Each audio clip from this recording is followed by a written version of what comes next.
Welcome to RNFC, the official Rebellious Noise Football Channel, where you'll find content such as goal hanging, live match reactions, as well as news and opinions on all aspects of the beautiful game. We will also cover some of the more cultural side of the sport, such as kit reviews, football nostalgia, and in-depth historical pieces on those who built the game that we love today. So win, lose or draw, make sure you subscribe before the full-time whistle blows.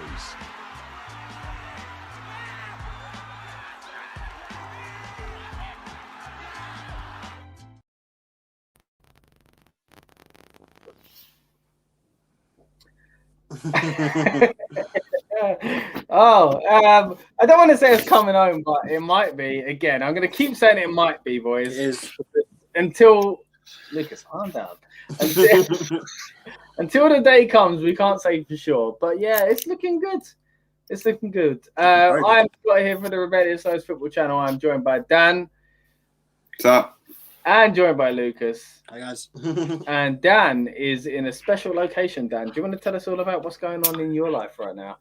So I am currently in Scotland, which What? Yeah, it's the most strangest thing. Yeah, you know that little country that's part of the UK that hates England for some reason. All of them.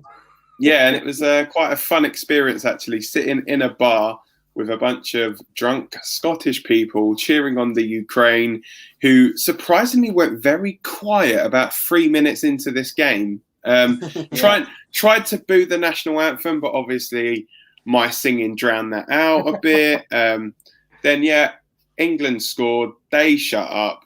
Then they were just chatting a load of rubbish about literally thinking that they were like Ukrainian football experts, but probably couldn't pronounce any of the names. Yeah, and literally every time an England goal went in, my cheers got slightly louder. And yeah, and then it's like, oh, England, SHIT. It's like, well, we're in the semi-finals, mate. You're not. Bye. Leg it. Yeah. So, but no, you know, quick thing. They say, obviously, we're talking about football coming home. Then one night in Rome. Mate, I said that last time round. Don't steal my line, mate. I said that last time round. One night in Rome. We were strong. We've grown, definitely. So, yeah. I think it was exactly that. It needed to be exactly what it was. I think it needed to be a thriller. I mean, come on. We weren't beating Germany 4-0, but still, I think we needed that big game where we scored a lot of goals. We changed up a lot of personnel. I think I still would have gone from the start with different players. But I'm still happy with the subs. I'm glad Calvert-Lewin got a game, not a game, but 25 minutes. The last quarter, yeah. And it looks like Harry Kane's finally shown up to the tournament properly as well. Yeah, what's that? No, it doesn't sound so bad, does it? What, 3 goals in 5 games? That sounds wicked. Yeah, same as Sterling now. Exactly. Yeah. Oh yeah, true. Yeah. But yeah, and then Luke Shaw, obviously, with 3 assists now. He's the second highest assists in the competition. Yeah. One behind, I think it's Zuba from Switzerland. And they're gone, so it can only get better for sure, can't it? Yeah, for sure it can. Hey. Hey. No, he played very, very well today. I think, I mean, the whole time he's been in, really, like, doing that kind of... getting in again, even in the last game, getting in those crosses and stuff like that. I think he's been very vital to the game we play. I was very surprised though that we did. I know people say it's still a quarterfinal, but let's not kid ourselves. Like, it was Ukraine. Like, it's a game we should be winning. I know you definitely want to be cautious at times, but I'm surprised he didn't. Like, me and Dan were texting before the game about the yellow cards. I'm surprised he didn't just go, you know what? If you want a yellow card, don't play. We ain't going to risk it, because if you lose them for the semi-finals, because obviously the team we played against Germany is our best team, you don't want to then lose them for the semi-finals as well. Like, all due respect to Ukraine, but we beat them 4-0. I mean, I think we put in quite the boys that were on yellow cards. I think they did put in quite a disciplined display sort of thing. Rice was really unlucky actually not to score. But yeah, I thought like him and Phillips, obviously the fact that both of them ended up coming off eventually. Obviously bringing on Henderson and Bellingham for those two. So I think it was good that they got minutes, but you do think, could Henderson and Bellingham maybe have started the game? I mean, when you think like from the Germany game, so probably the biggest change people would say was in the formation. So reverted back to the back four. Trippier lost that on a place to Mount. And then literally the only other change was Sancho in for Saka, which was enforced because Saka got injured in training, seemingly. So, but a lot of that, I feel like that's rubbish. I think to put it mildly, I think that might be crap. I think that might be just get Sancho in before making it. I don't know. Maybe he has had a knock, but I think it's a good way to get Sancho in without having to explain I've took out Saka. But then I don't think you would need to. I think Sancho needed to get a game anyway.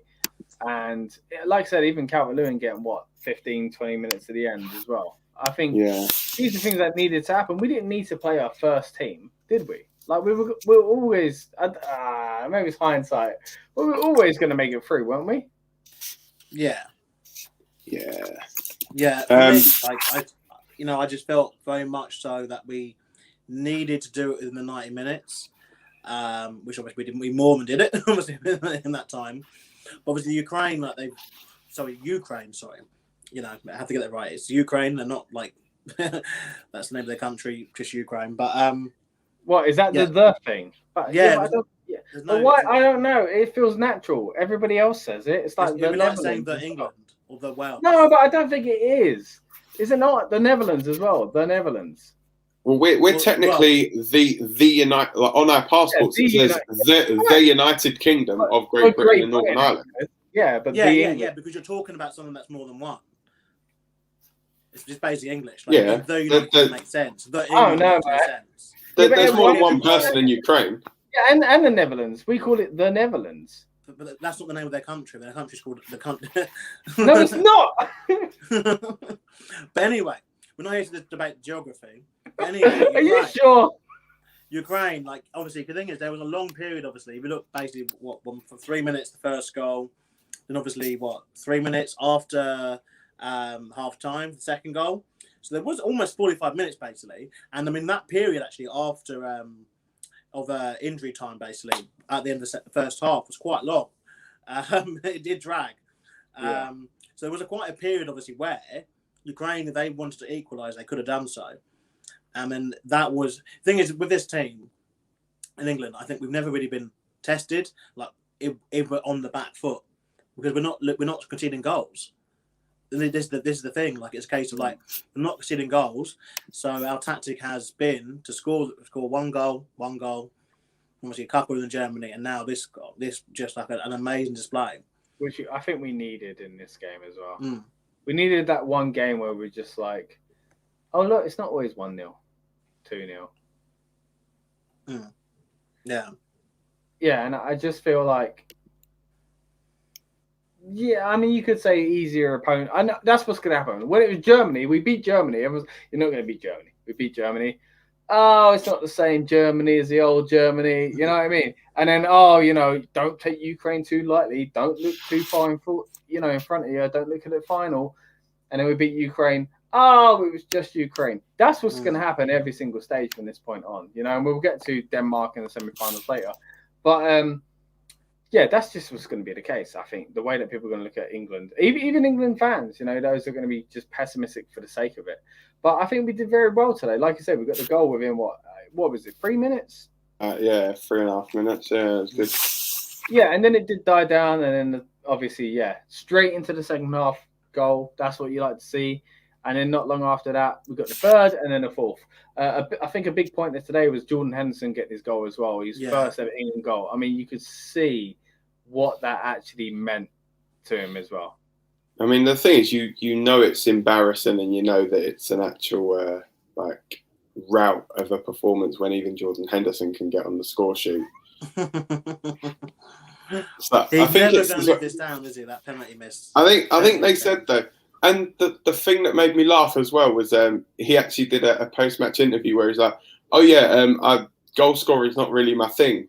So why take the penalty then? If goal scoring is not your thing, if goal scoring is not your thing, leave that to Dominic Calvert-Lewin, who is, let me think, a goal scorer." Yeah, I mean, but we said at the time though. I think it was about getting that, that first, because he does score goals from far every now and then. It'd be handy for him to be able to score. But I get what you're saying, and I get that he's trying to downplay his own role as far as scoring goals. But I think it was wise for him to. It would have been like that penalty that he tried to take again. We mentioned it in the build up to the competition when we did our review of those games. But I think that was wise for him to try and take, because that would have got him off to a good start. Thankfully, it's happened anyway, and this is the kind of game you got to get in. Let's be real. I think was all of our goals off of set pieces. No, not set pieces, but Kane one wasn't. Corners and headers. They're all corners and headers, basically. No, the first Kane one wasn't. The other three were. Well, yeah, pretty much then. Yeah. Other than the Kane one. By the way, just going back on the previous points as well, I do have an official ruling on what the names of countries are. So the Ukraine government have said it's Ukraine and Gambia, not the Gambia, for example.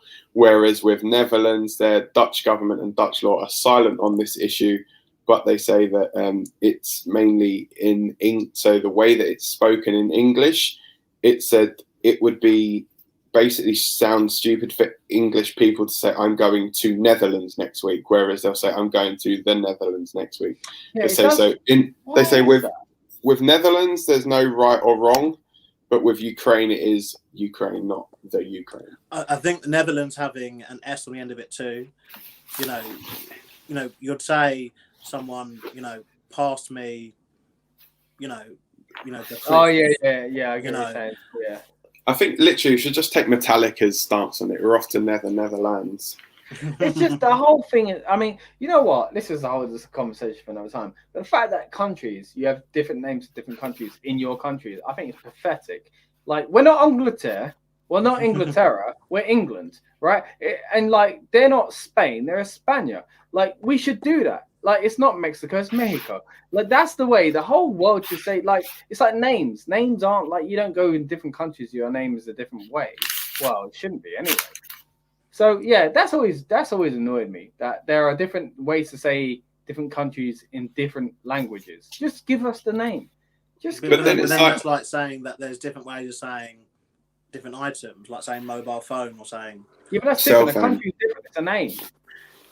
It's like saying football and hand egg, and but yeah, names the football they play in America. Yeah. Anyway, we're going down a rabbit hole clearly. But anyway, for today's performance, boys, are you? Does this make you excited for the semi-final? Does it make you feel like, oh, we're definitely going to do it, or does it make you feel like, it was just Ukraine, not the Ukraine? Yeah, look, no, I think. Obviously, we can't be acting like we've just won the final against on top of their form, France or Italy. We can't be acting like that. But won't be France, mate. They were gone a long time ago, mate. They're on the beach with the Germans already. When the French are top of their game, they're one of the best teams in the world. Let's be real. Except against Switzerland. Yeah, it seems so. But Italy, there's my example. Italy. We can't act like we just won the final against Italy. Which, to be fair, was looking like that might be the final. But we also can't be treating this like we just won a group game, or even round. We are in the semi-finals, and that is huge. So look, I'm happy. I'm confident. I think we got the correct side of that bracket. We avoided. Well, to be fair, who we thought were the teams of death in that, but you'd argue with performance-wise, Ukraine and Switzerland were more impressive in this tournament than your Germany's or France, because they did make it further, down the line here, and obviously coming up next, we'll talk about that soon, I'm guessing. I'm confident with what's to come. I think we've got a really good team. I think. Today's proven it too. The fact that he was able to take people off, to start some new people, and we're still performing good. Like it's insane the talent that's in this team. And today I felt like the players really, really played with their hearts, like kind of on their, you know, they were really proud to play today. And it's the first time I think I've seen that in this tournament fully. You know, we spoke about Kane, obviously, you know, having those setbacks and not really performing as good as he should have done those first kind of 2 games. But this game in particular, he was on fire. He was unstoppable. And a player which, that's a playmaker. And I get going back to your Jordan Henderson point. I think it's one of those where you've got a Harry Kane, you've got Sterling, you've got Rashford. You know, are you really going to turn around and say I'm a goal scorer? Like, you're probably not. Like, you know, you're talking about, you know, people, our best goal scorers, you know, and then Jordan Henderson. So it's like, I can see why he would say that. And I don't share the dislike for him that I think Dan shares. Dan has for him. I think, when it suits him, though. When it suits him. When he plays well, Dan's like, oh, you know, he's actually... He missed a penalty in a friendly. Like, you know, no one died. Like, you know... A penalty he shouldn't have even taken. No, he shouldn't have. Yeah, we said that at the time. He shouldn't have taken it. Well, but I understand why he did. Like I said, to try and get that... kind of confidence going, you know, like but I mean, you mentioned Kane there. You can say, you know, he's kicked on and whatever, but then you could also look on the same side as the way with like the World Cup, and he's scoring against Tunisia and stuff like that. You can go, well, he's scoring against easy teams. That's why he's suddenly scoring. Yeah, but this is Germany and Ukraine. Well, Germany was tough. Don't get me wrong. I mean, the Germany one, it was like Grealish kicked the ball at his head, like he couldn't miss it. Germany as a team are tough, but Oh, I think Grealish. The first goal he did take really well actually tonight. I've got to give him that. So. Go on, sorry mate, you're saying Grealish. Yeah, it's a Grealish. You know, like people were acting like literally if Grealish didn't play, that we wouldn't even survive the group stages. Stage it felt like. Yeah, they'll probably be saying, "Oh, if he'd have played tonight, we'd have won like 7 or 8-0, probably." No, but I'm glad. I really am. I'm glad he didn't play because we needed to rest him. Like we literally, like Lucas said, like we have such a strong team that we are I think us and France, like France were, as far as on paper, France's B team could have won this tournament.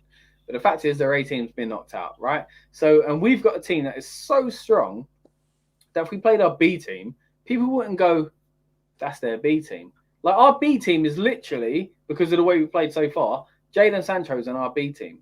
Do you know what I mean? Crazy. Like Jadon Sancho is on our B team. So when you look at that, you go, you know what? Technically Grealish is as well. He's only played 150 minutes at the entire tournament. Yeah, exactly that, man. So like I'm fine with the fact they haven't even played. Like that, they've got their roles. And I think a lot of people said as well after the Germany game, like, you know what, Southgate's tactics, maybe we just got to let him go for it, like, and stop complaining about everything. Because I like the tactic of the way he's doing it. Like, I was worried about the whole boring kind of style of play. But the fact is, if we win a trophy, no one's going to care. You know what I mean? And this was the game. This was the game where we switched it up. Yeah, we didn't have Grealish and stuff like that because I don't think the opponent needed that.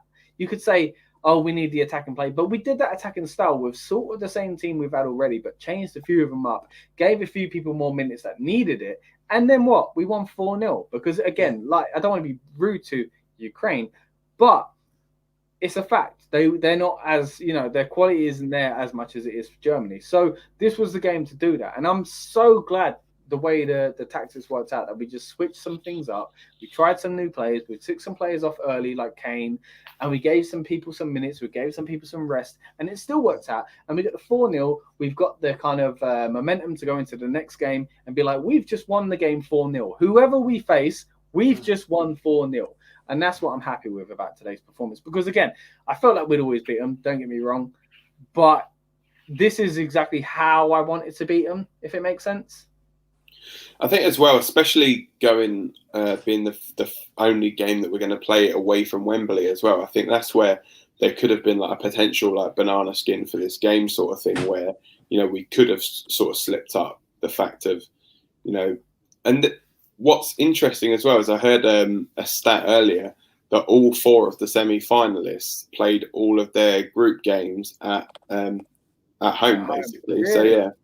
So every Spain game was played in Spain, every Italy game was played in Italy, every Danish game was played in Denmark, every English game was played in England. So Especially when they've done the thing with the tournaments everywhere, you know. Well, I think that was only like the group games. I know like obviously the Italian it's Italy-Austria game was at Wembley, wasn't it? So but yeah, I think it's I mean it is gonna be, I suppose, like quite interesting going forward, like who we're gonna actually face, because I feel as though if I'm looking at it, like if we did get to the final and we played like Italy, then it could just like both teams could nullify each other.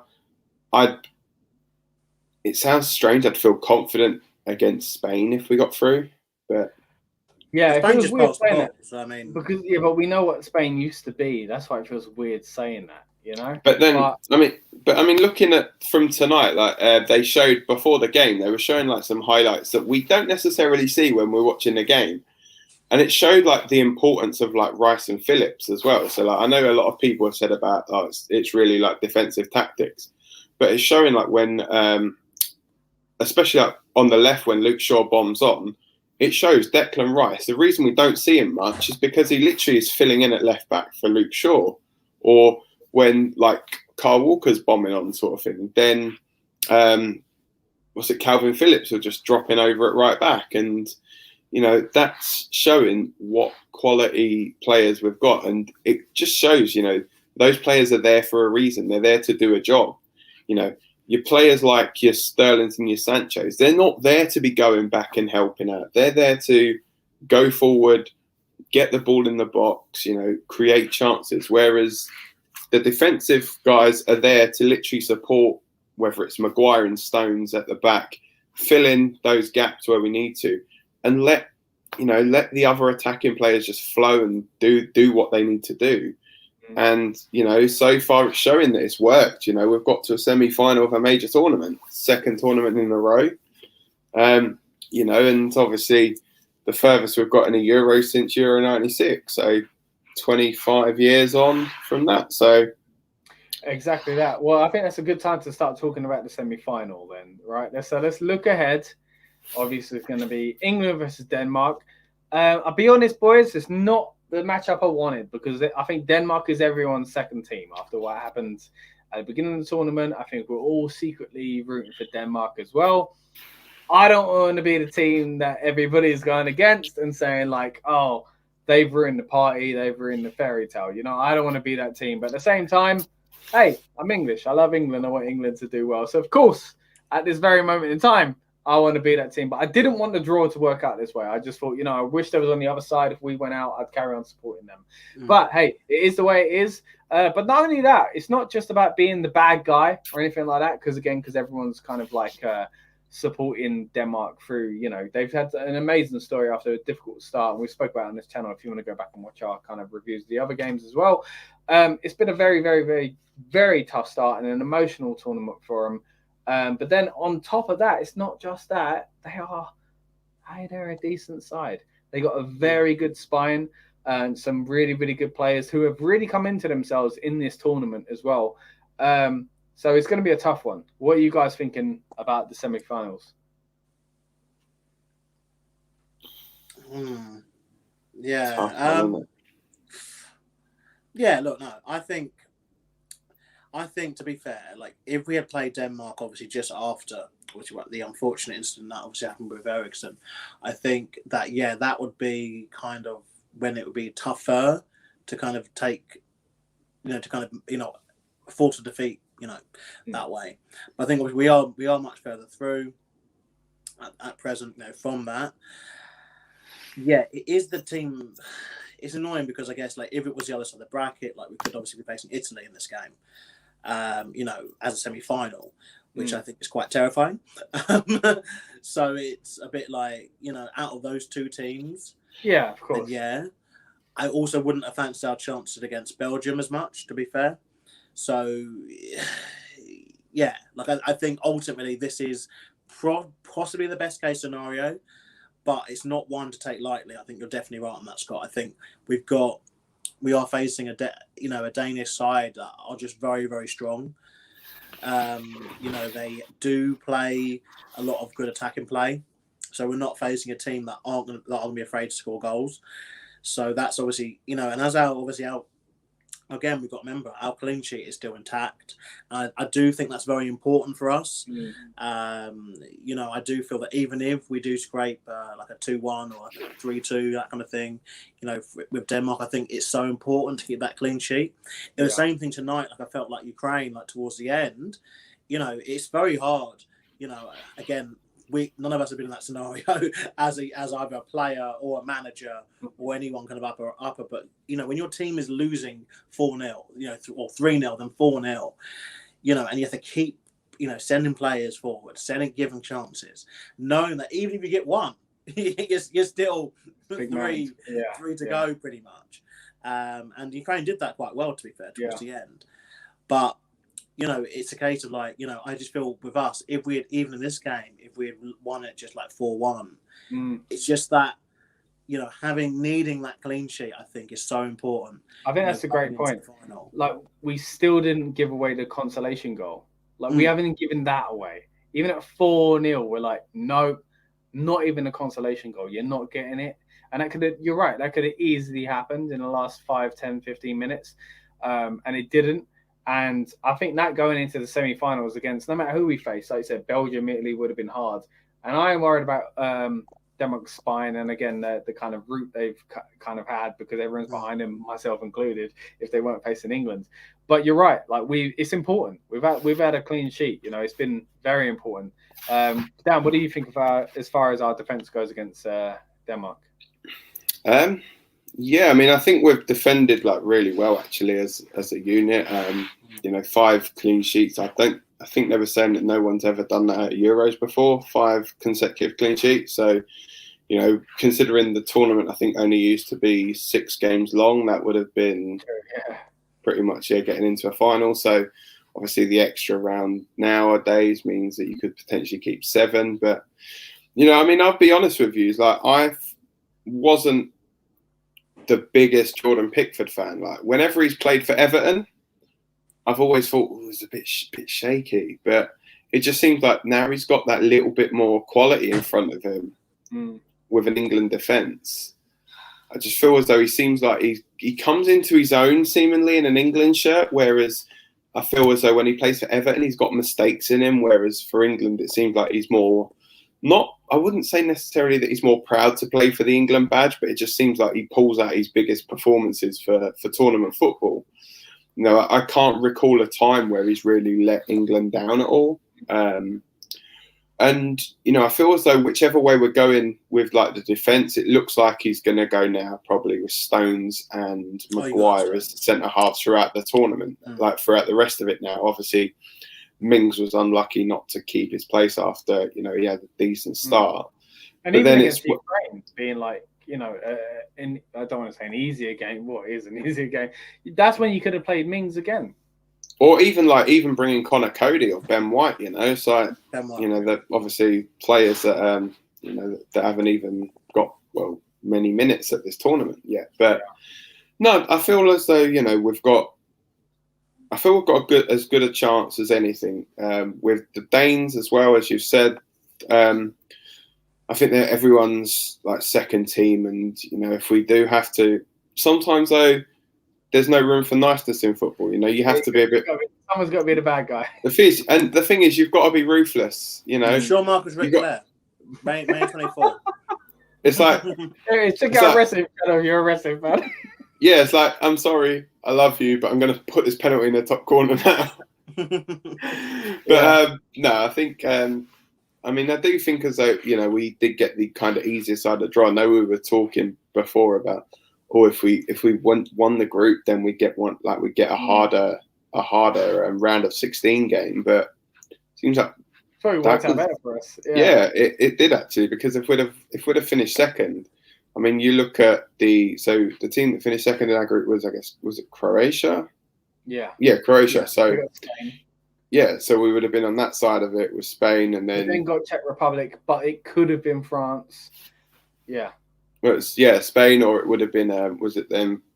Who did? It would have been France or Switzerland, wouldn't it? Yeah. So Switzerland, and then obviously a semi-final. We'd have been looking at a semi-final against like Italy, rather than a semi-final again. Which could be the final, to be fair. So, I mean, the thing is, I mean, Like, look, I'm not gonna come in here and say, I think we'll struggle against Denmark. I think we've got enough quality to beat Denmark. Well, this is the thing. You look back at 2018, right? And we looked at that and we were like, Croatia. Yeah, they've been very good in this tournament, but we should beat them. I always thought that we would beat them and we'd get to the final and we'd get battered by France. That's the way I felt back then, right? Didn't happen. We didn't beat Croatia. Now, I know that was probably wrong in some sense where I still look at it and go, we should beat Croatia, because we didn't. But I feel even more so now, we should beat Denmark, which is a dangerous way to be after what I just said about Croatia. But I just, like, if it's ever going to line up for us, like you said, we've had all these games at Wembley. It's 25 years since Euro 96. There we go. Southgate's had his moment. He's beat the Germans. That amazing kind of interview he did after the Germany game, saying like, I've let those guys down in 96, but I hope this has helped kind of heal some wounds and whatever else. It was amazing, And again, you look at these 3 shirts behind us, mate. I've put this up on purpose. 3 semi-finals. Semi. And I'm hoping we get beyond that. And like, these are tournaments we all remember as amazing tournaments. But the fact is, we didn't get to the final, and we probably should have in every single one of them. So looking at this one, it could be the same old story where we look at it and go, if his toenail was a little bit longer, if this penalty went this way, But you got to say, even compared to these 3 matches, all 3 of them, Croatia thought was beat them. Germany probably should have beat them. West Germany, again, probably should have beat them.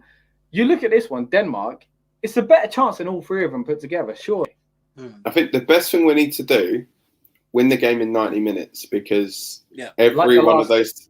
Yeah, because you think like 1990, lost on penalties. 96, lost on penalties. 2018 was that extra time, wasn't it? Extra time. So I think the key is win the game in 90 minutes. Don't try and play for the draw. For 2 hours, yeah, it's like, and that's the thing as well. But then again, if a game does go to extra time, I feel as though we've got enough legs on the bench. That's what Germany told me. That's what Germany told me when he brought on Grealish at like 70 minutes. And you can also bring on Rashford if you want, and Sancho, and screw it, we've got 5 subs. We can bring on even Henderson 6. if we want. If it goes to extra time, then you get another one. So you get 6 in total. If any team is ready to play 2 hours, it's got to be us. Not being big-headed, but like realistically, we're not picking our best as far as attacking. We're not picking our best team. We've still got a lot more to give when it goes to 70, 80, 90 minutes. Because, you think, right, if we're starting with, like, so say, all right, we'll go for argument's sake, if he goes with the same 3 that he goes with tonight. So if he goes with Sterling, Sancho, Kane, right, with Mount in the middle, you think, goes to extra time, you could literally go, okay, so we're going to go bring on Grealish, Foden, Rashford, for example. Yeah. That's, 3 players that... Which, A, is amazing in that side, but B, also saves the players we need for a potential final as well. That's why it's so perfect. Like, we've literally got... It's mad. We have such a good squad. And I think a lot of people get so hung up on we need to play this guy and this guy. But like you just said, Dan, like, if we bring those guys on at the end, what are they going to do for us? Like, what could they do for us? It's amazing. And I think that's where Southgate's done really well with Grealish as well, because the whole country is saying, we need to play Grealish, It's like, I think as though he's managed it really well, because he's like, okay, so how am I going to get the best out of Grealish? It's like, okay, what I'm going to do is when there's a defence that's like really tired and lagging. Now, you got to think, right? Now, I know I'm thinking a step ahead here. You think you're going up against an Italian central defence who have got a combined age of 70. They're not going to want to come up against pace like Grealish. They're not going to want to come up against like Sterling's, Rashford's, Foden's. They're not. They're really not going to want to play against those kind of players. Yeah, the pace we've got as an option is what I feel will help us hopefully win the tournament. Because it is just a fact that we can get that pace on the pitch at, like you're saying, 70 minutes, at like 80 minutes, and if it has to go to extra time, which I don't want it to go, again, in that extra time session, we can get that pace on the pitch, which is key. I also feel that we've just got people. We've got loads of people who can score goals. You know, as much as Henderson saying he's not confident, I think tonight give him a nice confidence boost. You know, to be able to do that again at Hope, maybe if one of the future games coming up. But and you look as well, it was a free header as well. Like, I think Ukraine were probably like, oh yeah, he's not going to score, just leave him. And it just literally came in. He's like, had all the time in the world, just come in, bang, nutted it in. It was sweet. I think, with Grealish though, like again, Southgate, and I know you said you're going forward. I'm going really forward this now. I think Southgate is looking at him as potentially for the World Cup. You know, that's maybe when, you know, give it another year with him. But again, with that World Cup coming right based on the heels of this now, really think about it. You know, he may be looking to hold him off for then. You know, Kane, obviously, you know, he at the moment is the playmaker as far as with Southgate is concerned. And although we didn't see that kind of that quality with Kane in the first couple of games, he has definitely progressed better. And like you say, now he's obviously 3 goals in 5 games. That's literally where he should be. But you'd argue, to be fair, he should have been 5 or 6 goals in you know, in those same games, because, you know, he is meant to be our playmaker at the end of the day. But again, I think it's just the English thing where we're so pessimistic about obviously our performance every time, and we have to just remember where we are still. We are undefeated. We have not had a goal conceded, and we are now beating teams, you know, by more than one goal. It sounds good. We're getting better at this rate. We're 8-0 in the final. You know, if the trajectory continues. Well, calm down there. But if the trajectory continues of I can see what you're saying. Groups games, and I'd like to see you stick a tenner on that, by the way. It's all going in the right direction. It's all going right, but like you say, stick a tenner on it might be tough because we're going to face Italy or Spain if we get there. But let's go when we get there. And I think that's honestly, everything that we're saying here as well, that's no disrespect to Denmark, because I know we've spoken quite a bit about going forward to like a final and stuff. We can't forget that there is still a Danish team that have got a point to prove in the way. With a lot riding on it, a lot of emotion, a lot of skill. It's not just emotion as well. Like, they've been very, very good since that second game. Obviously, after the first one, where it was like they went back and they played it not in the right headspace, but they've been amazing since. You know, a lot of emotion and passion, but a great skill as well. But let's get into that, boys. Let's get into predictions for the England-Denmark game.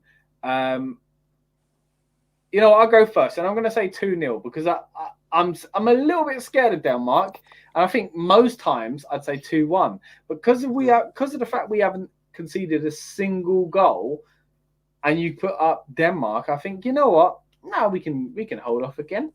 We can hold off again. Semi-final makes me think, no, we're conceding the goal. But England v Denmark as the goal, what the game where you need to not concede, I think, all right, we'll be all right. So I'm going to go with 2-0.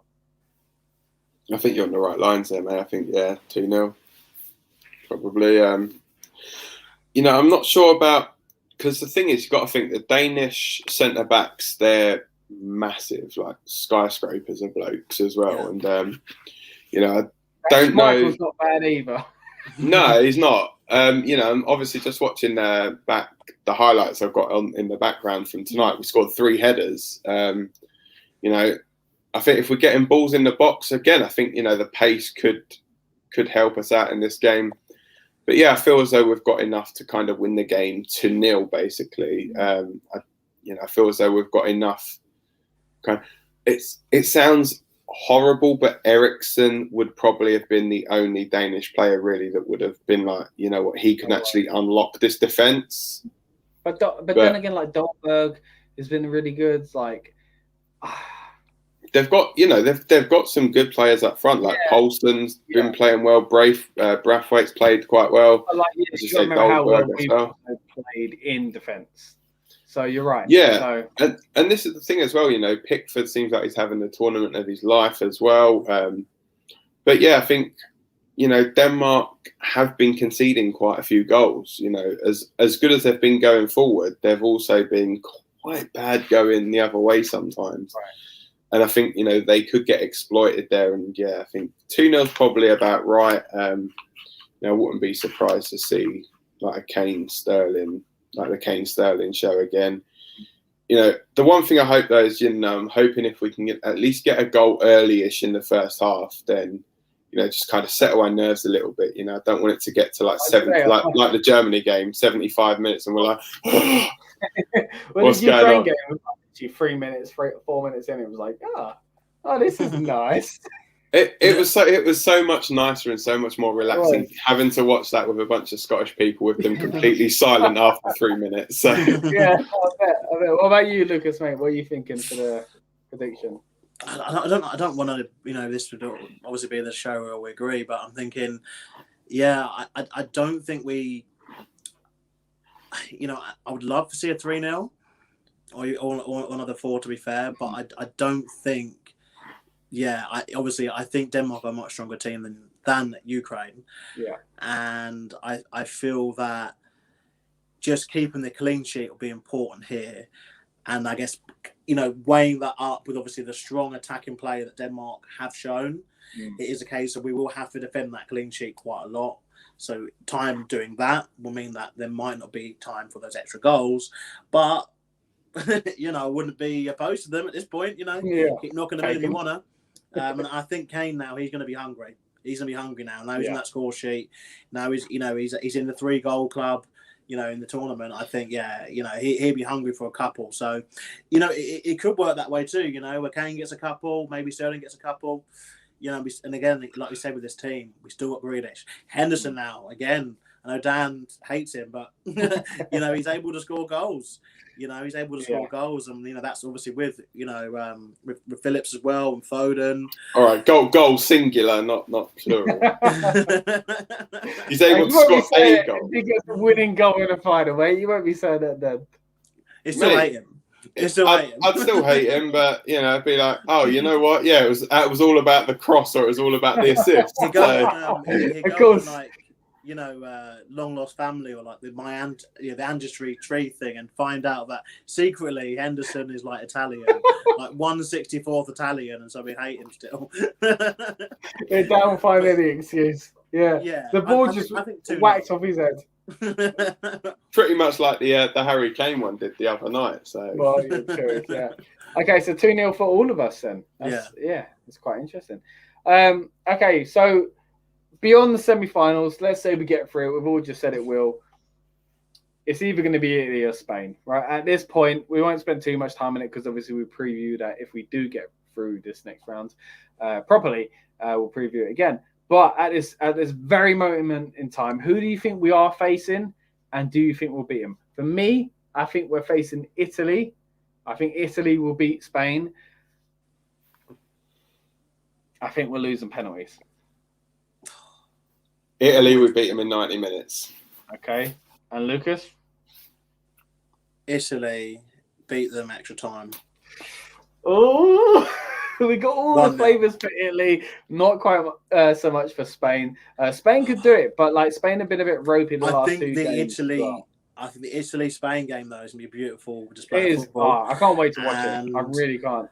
I'm just hoping, actually, what could help us in our favour is if that game does go to either extra time or penalties, just all that extra legwork that they're going to have to do, whoever wins. And obviously, if we're able to comfortably kind of win our 2-0 like we were predicted in the 90 minutes, obviously I know they're playing a day ahead of us, so yeah, and obviously with the Euros as well, being one of the only tournaments to not have the third place playoff, these games are huge. These games are absolutely huge. I think in the World Cup, you sometimes get that where, a team, if they do get too tired or whatever in that second half, or the legs just aren't there, whatever, in the second half, they are aware there is that third place playoff to come, and be thinking, okay, let's think more about that. But in terms of obviously this, it is, Tuesday and Wednesday for these 4 teams. That is it. That's what it comes down to. You're playing that game to get into the final next Sunday. There's no bronze. As well, let's be real, it's the biggest day in sport for about almost 2 years. Because obviously, because of the pandemic last year, obviously everything getting delayed. Obviously, we've got the Wimbledon final early in the day as well. And then we've got the Euros final that evening. And they are both in London. They are both in England. It's phenomenal when you think about it, isn't it? Really, it's worked out quite weirdly, hasn't it? Yeah, I mean, Yeah, that's a good point. Actually, you think about even a Denmark game; it's going to be at Wembley. So Yeah. Whew. Oh, it's a big week for sport. I think it's the biggest sporting week, possibly. I guess since the World Cup, I'm guessing. Yeah, even longer. Back. It means more. I think it means more for a lot of people because of what's been going on. Like say, like Wimbledon in the same week. Not long after this, we've got the Olympics as well. So maybe we'll be talking a bit of that. But yeah, for now, that is pretty much it on this quarterfinal recap edition. Talking about England versus Ukraine. Obviously, we'll be back here for the England-Denmark game, and hopefully, we'll all be as jovial and happy as we have been tonight.